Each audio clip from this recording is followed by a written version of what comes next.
Welcome to the Superior Court Traffic Department. This message contains important information about how this court session will be conducted, so please listen carefully. You have come here for a court trial to contest your traffic citation. Many people have misconceptions about judges and courts because of television and movies. Most people think that a judge expects to believe one side and not the other, or that one side is being truthful and the other side is not. That is not what happens in a trial. Different persons who witness an event may see it from different angles, different mindsets, different degrees of concentration, and any number of different conditions. If each person were to come to court and testify, each would testify somewhat differently from the other about the very same event, and yet each would be convinced that what he or she saw was the truth about what took place. A judge is trained to follow the rules of evidence that have been established by our legislature and our courts of appeal. A judge looks for factors of reliability, such as the ability of the person testifying to see or observe the events testified to, or the degree to which a witness was concentrating on the event as opposed to doing something else and only casually observing what was going on. Hearsay, or testimony about what someone who is not in court said or wrote at another time, is not admissible. Some documents, however, such as calibration records, DMV printouts, or other official records, may be admissible.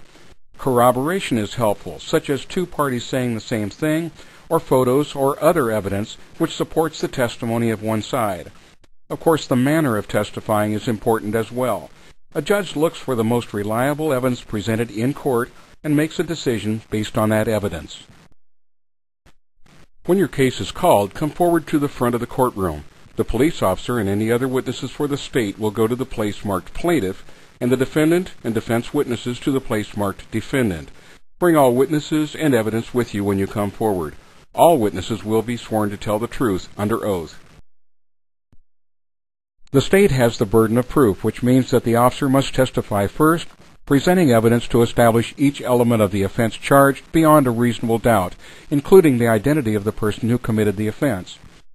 After the officer testifies, you have a right to ask questions called cross-examination, the right to present evidence in your own behalf, and the right to remain silent. The right to remain silent stays with the defendant through all stages of the proceedings, and it cannot be used against a defendant in any way. If you choose to testify, the judge may ask you questions to clarify any issue.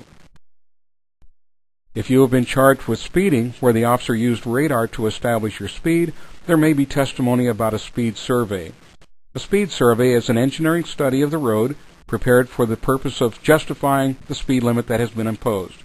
If you wish to challenge the validity of the speed survey, you must inform the judge as part of your case. If a decision is rendered in court, please wait for paperwork from the bailiff before leaving court.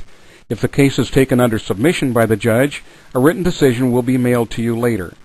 You have a right to be present and have the decision announced in open court.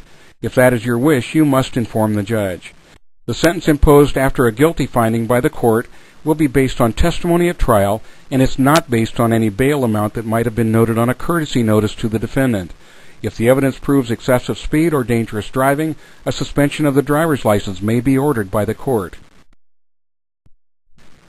Please turn off all pagers and cell phones and do not talk while court is in session, except when presenting your case. The court session will be starting momentarily.